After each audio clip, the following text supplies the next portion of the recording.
वाफेवाडी. मी आता दुसरी शिकते. माझ्या वर्ग शिक्षकांचे नाव गायकवाड सर आहे.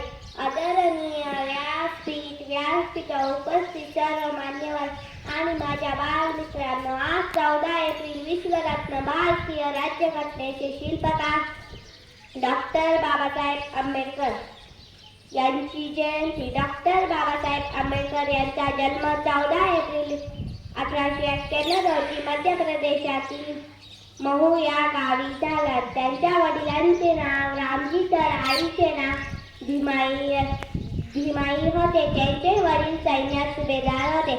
अतिशय खडतर परिस्थितीत त्यांनी आपले उच्च शिक्षण पूर्ण केले. ते अर्थमंत्री, कायदा मंत्री झाले. ते जीवनभर गोरगरिबांच्या हक्कासाठी लढले, देशाच्या हितासाठी लढले.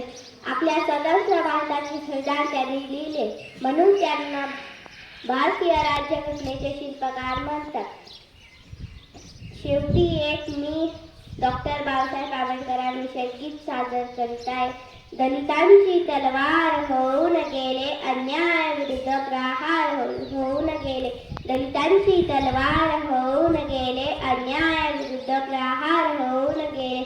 होते ते एक गरीबच पण या जगाचा कोहिनूर होऊन गेले. होते ते एक गरीबच पण या जगाचा कोहिनूर होऊन गेले. वर्गाच्या बाहेर बसून सुद्धा भारताचे संविधान लिहून गेले. वर्गाच्या बाहेर बसून सुद्धा भारताचे संविधान लिहून गेले.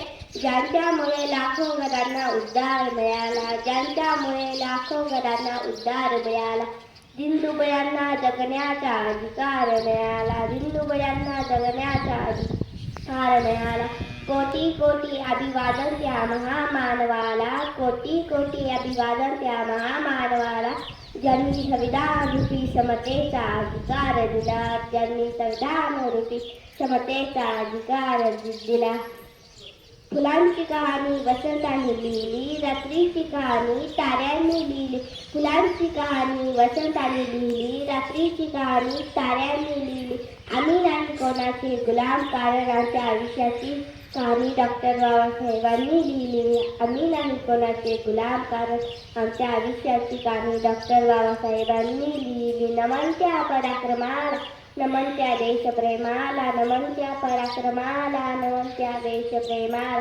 नमन त्या ज्ञानदेवतेला, नमन त्या महापुरुषाला. नमन त्या ज्ञानदेवतेला, नमन त्या महापुरुषाला. डॉक्टर बाबासाहेब आंबेडकरांना मानव करून जगायला शिकवले.